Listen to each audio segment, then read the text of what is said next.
नमस्कार। कवि जयशंकर प्रसाद द्वारा रचित एक कविता आत्मकथ्य है, जिसके प्रश्नोत्तर खंड की हम आज बात करेंगे, जो कि एनसीईआरटी द्वारा निर्धारित पुस्तक क्षितिज भाग 2 में संकलित है। और इस आत्मकथ्य कविता की जो व्याख्या है, समीक्षा है, उसको लेकर हम अपने एक अलग से वीडियो बना चुके हैं, जिसमें बड़े अच्छे ढंग से आत्मकथ्य कविता को समझाने का प्रयास किया गया कि आत्मकथ्य कविता लिखने के पीछे जयशंकर प्रसाद जी का क्या औचित्य था, क्या उद्देश्य था, क्या वो कहना चाहते थे। हम बात करेंगे आज आत्मकथ्य, जिसके कवि लेखक हैं जयशंकर प्रसाद, और जो कि क्षितिज भाग 2 में संकलित है। इसके प्रश्नोत्तर खंड की अभ्यास के प्रश्नों की हम बात करेंगे। और पहला हमारा प्रश्न है, कवि आत्मकथा लिखने से क्यों बचना चाहते थे।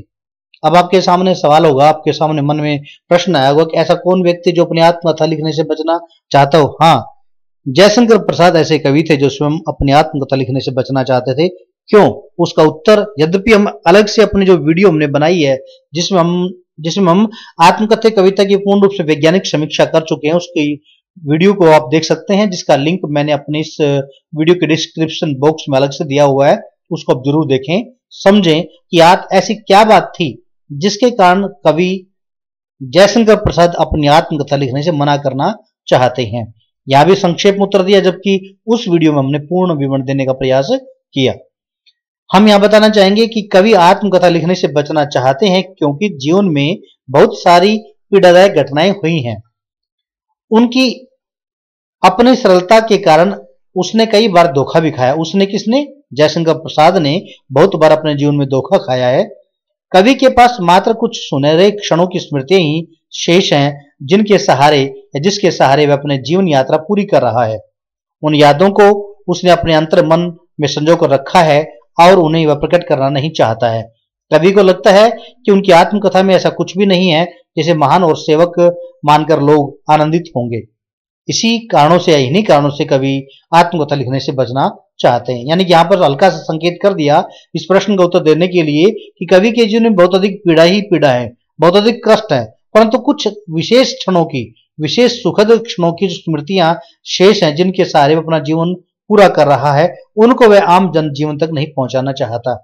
यद्यपि उनके मित्रों ने, उनके साहित्यकार बंधुओं ने उन्हें बहुत कहा कि आप भी आत्मकथा लिखें, परंतु कवि जयशंकर प्रसाद ने इस कविता, जिसका शीर्षक है आत्मकथ्य, इस आत्मकथ्य रूपी कविता को उन्होंने आत्मकथा मानकर अपनी कुछ पीड़ा व्यक्त करने का प्रयास किया।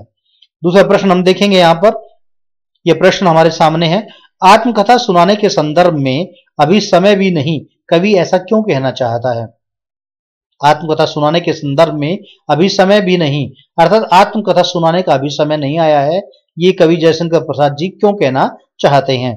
उत्तर देंगे। कवि कहता है कि उनके लिए आत्मकथा सुनाने, कुछ मिसप्रिंट हुआ है, इसको थोड़ा सा आप ध्यान नहीं देंगे। सुनाना, कवि कहता है कि उसके लिए आत्मकथा सुनाने का, सुनाने शब्द आप माने, यहाँ सुनाने लिखा हुआ है, आत्मकथा सुनाने का यह उचित समय नहीं है। कवि द्वारा ऐसा कहने का कारण है कि कवि को अभी सुखों के कुछ, यहाँ इस प्रश्न में कुछ मिसप्रिंट है, के 2 बार आ गया है यहाँ पर, यहाँ भी यह 2 बार आ गया है, कुछ जरा ध्यान रखेंगे, मैं दोबारा पढ़ रहा हूं। कवि कहता है कि उसके लिए, अर्थात जयशंकर प्रसाद के लिए आत्मकथा सुनाने का यह उचित समय नहीं है। कवि द्वारा ऐसा कहने का कारण यह है कि अभी सुखों के सिवाय कोई उसके जीवन में उपलब्धि नहीं आ सकी है। कवि का जीवन दुखों और अभावों से भरा पड़ा है। कवि को अपने जीवन में जो बाहरी पीड़ा मिली है, उसे वह चुपचाप अकेले ही सहता रहा है। जीवन का इस पड़ाव पर उसके जीवन के सभी दुख तथा व्यथाएं थक कर सोई हुई हैं। वही की मात्रा भी गलत यहाँ पर, अर्थात बहुत मुश्किल से कवि को अपनी पुरानी शब्द आना चाहिए, वेदना से मुक्ति मिल चुकी है। आत्मकथा लिखने के लिए कवि को अपने जीवन की उन सभी व्यथाओं को जगाना होगा, और कभी ऐसा प्रतीत होता है कि अभी उसके जीवन में ऐसी कोई उपलब्धि नहीं मिली है जिससे वह लोगों के सामने प्रेरणा स्वरूप रख सके। इन्हीं कारणों से कवि अपनी आत्मकथा अभी नहीं लिखना चाहता। यानी संक्षेप में, और अधिक संक्षेप में बताने का प्रयास करें तो हम यहाँ बता दें कि कवि आत्मकथा लिखने से क्यों अपने आप को बचाना चाहता है, और क्यों कहता है क्योंकि अभी समय नहीं आया है, अभी समय भी नहीं। अर्थात यहाँ पर यह कहने का प्रयास किया गया है कवि द्वारा, कवि जयशंकर प्रसाद द्वारा, कि अभी मेरे जीवन की जो आत्मकथा है वो सुनाने का उपयुक्त समय नहीं है। क्योंकि मेरे जीवन में मैंने कुछ विशेष अभी अधिक नहीं प्राप्त किया है, अभी बिल्कुल सामान्य सा मैं अपने पास सहेज कर रख पाया हूँ। बहुत थोड़ा ही मैंने जीवन जिया है और बहुत अधिक सुख भी उसमें नहीं है। अभी तो बहुत मुश्किल से बहुत कष्टपूर्ण जीवन मैंने जिया है, बहुत अधिक पीड़ा कष्ट मुझे उसमें मिले हैं, धोखा भी मैंने खाया है। इसलिए अभी पूर्ण रूप से उचित समय नहीं आया है जिसके माध्यम से मैं अपनी आत्मकथा कह दूं। तीसरा प्रश्न देखेंगे हम,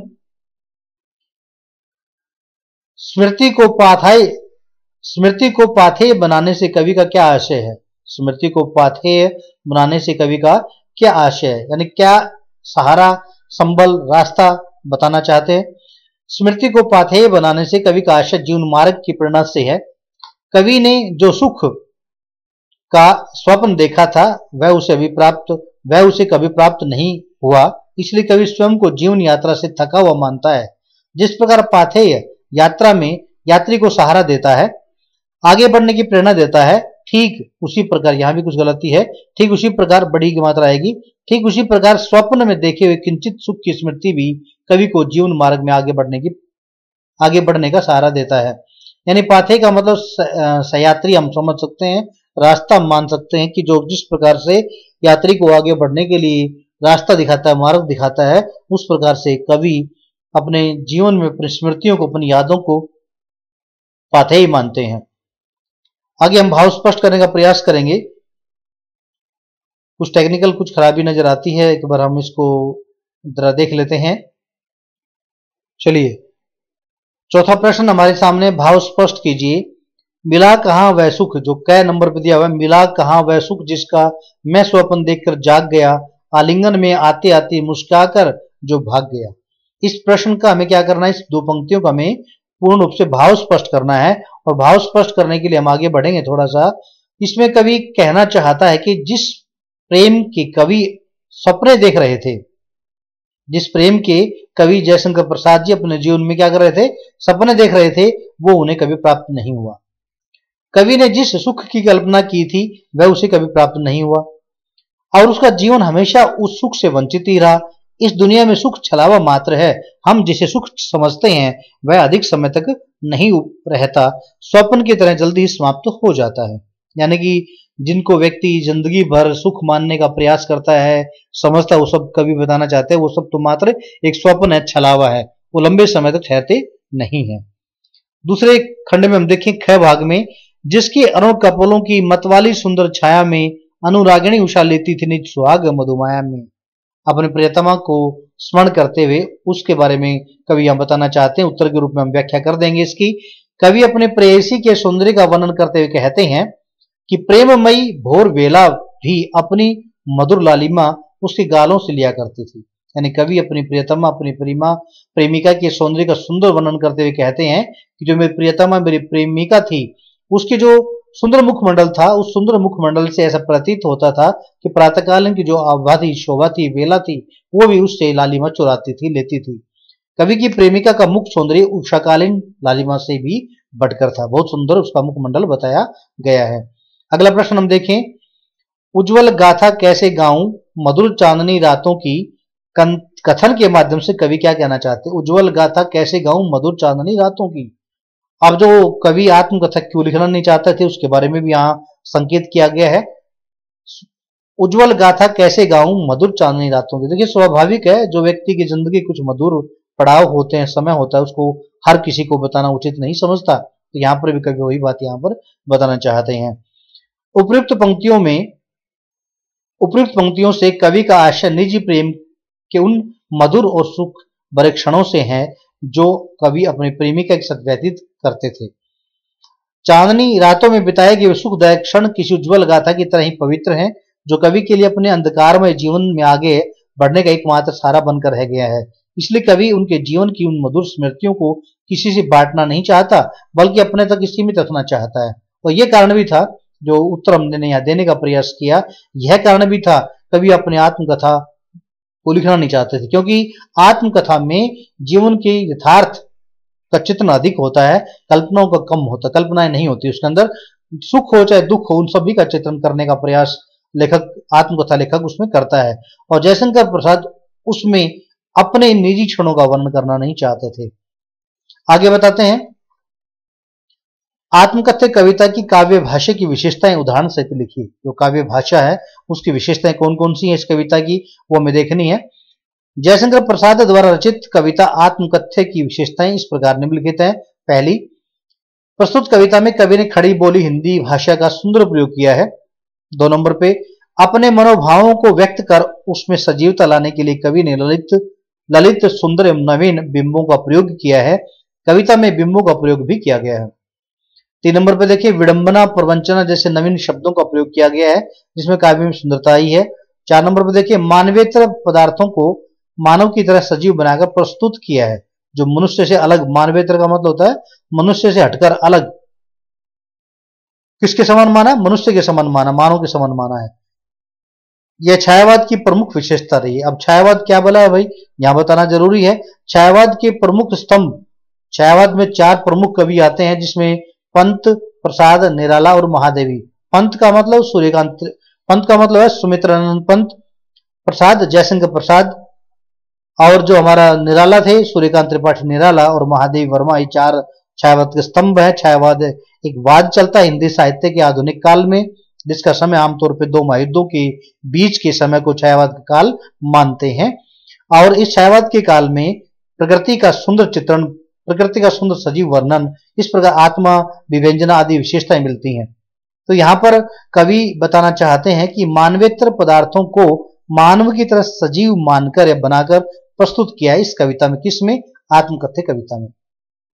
अलंकारों के प्रयोग से काव्य में सौंदर्य बढ़ गया है। अलंकारों का प्रयोग यहाँ पर अच्छा किया गया इस कविता में। अगले प्रश्न को हम देखें, क्योंकि इसमें इस कविता जो आत्मकथ्य कविता के अभ्यास के प्रश्न हम पढ़ रहे हैं, इसमें 8 प्रश्न दिए गए हैं। 7वां प्रश्न हम यहाँ पढ़ रहे हैं। कवि ने जो सुख का स्वप्न देखा था उसे कविता में किस रूप में अभिव्यक्त किया है? कवि ने जो सुख का स्वप्न देखा था उसे वह अपने प्रेमिका के रूप में व्यक्त किया है। कुछ गलतियां हैं इसमें। देखिए, मैं श्रोताओं से, दर्शकों से बता दूं, कुछ यहाँ वर्तनीगत अशुद्धियां जरूर रह गई हैं। इसको कृपया आप अनदेखा करेंगे। अगली वीडियो में हम जरूर अच्छे ढंग से करेक्शन करेंगे, क्योंकि इसमें थोड़ी गलतियां हमारे सामने बार बार आ रही हैं। प्रेमिका के रूप में व्यक्त किया है। यह प्रेमिका स्वप्न में कवि के पास आते आते मुस्कुराकर दूर चली जाती है और कवि को सुख से वंचित रहना पड़ता है।